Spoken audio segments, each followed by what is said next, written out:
Hello everybody, it's Virginia here at Quilt Cozy, and today I thought I would do a little tutorial on how I am making the wine glass slippers or coasters for your wine glass.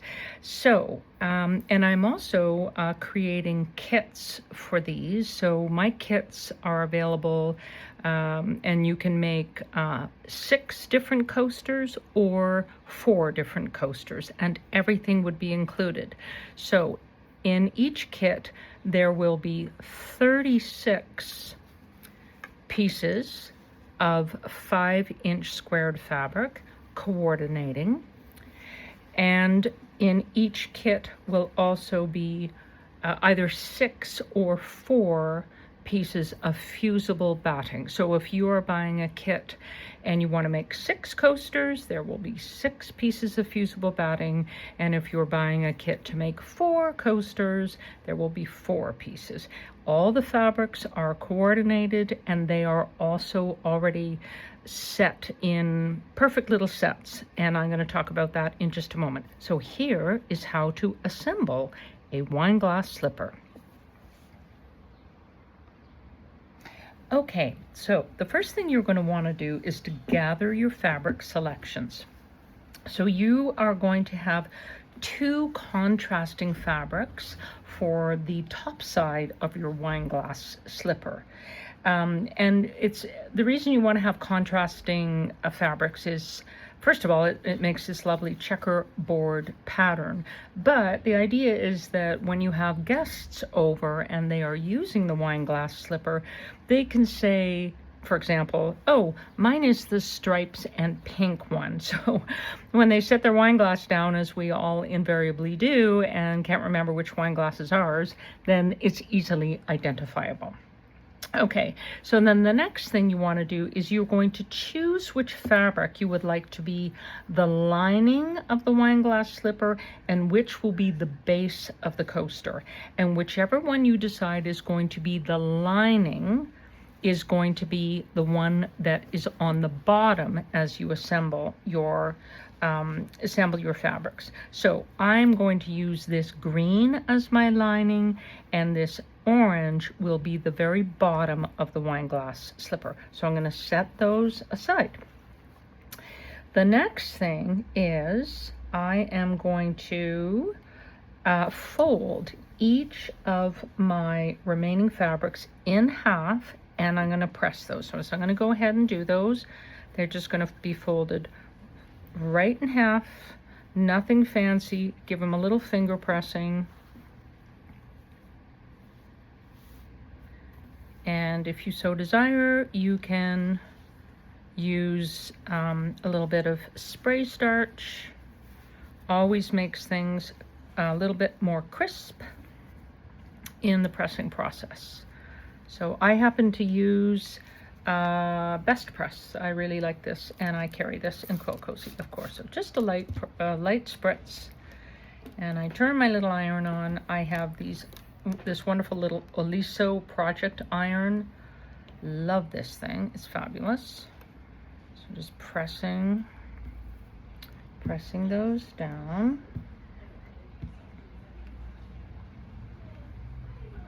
Okay.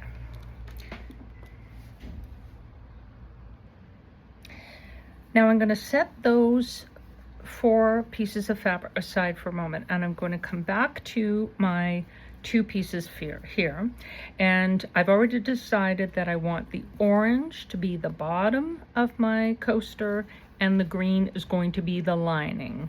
So what I want to do is I'm going to take my piece of fusible batting, which will already be cut for you. This is a 4-inch piece of fusible batting, and I sandwich that between the 2 pieces of fabric.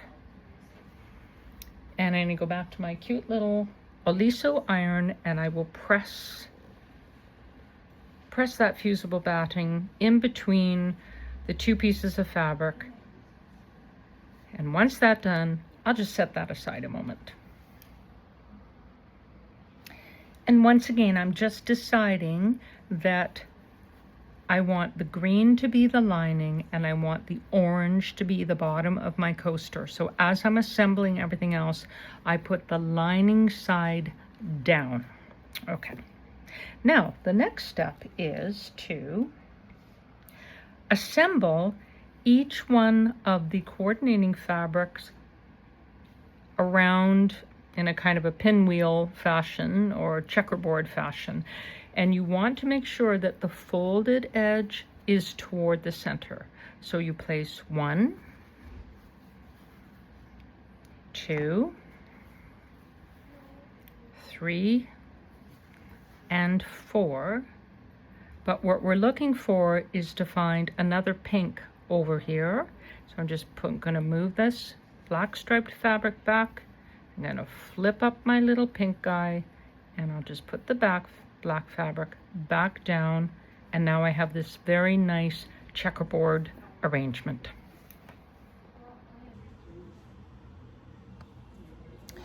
And now you will want to take 4 little clips and clip them upside down. So put the curvy side down and you're just going to clip at each of the spots where all the fabrics are joined together. Just try to keep it all neat and tidy together.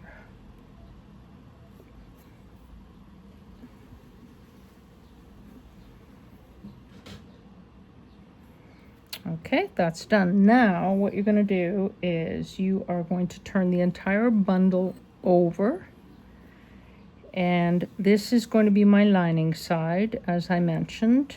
Just gonna make sure that guy's there. Now, little challenge is that we want to mark a circle here, but this is a very, very dark fabric, so it's going to be a bit of a challenge. However, we will persevere.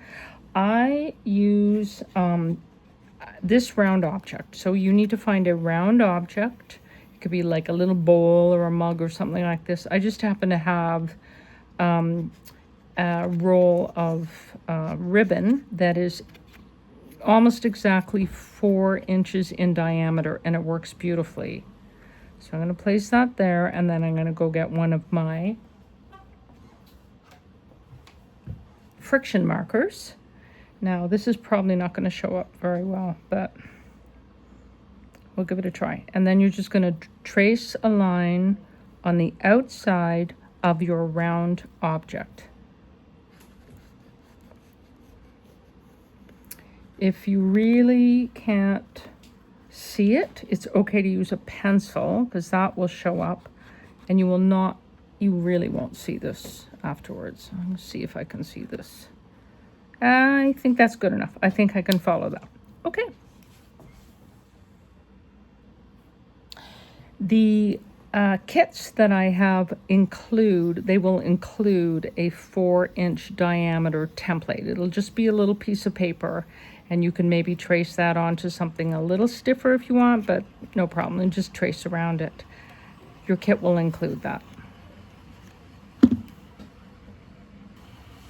And now we're going to take this to the machine and we're going to stitch. It's a little tricky to see, but I can see it well enough. We're going to stitch a seam all the way around, and the trick is to use a short stitch length. So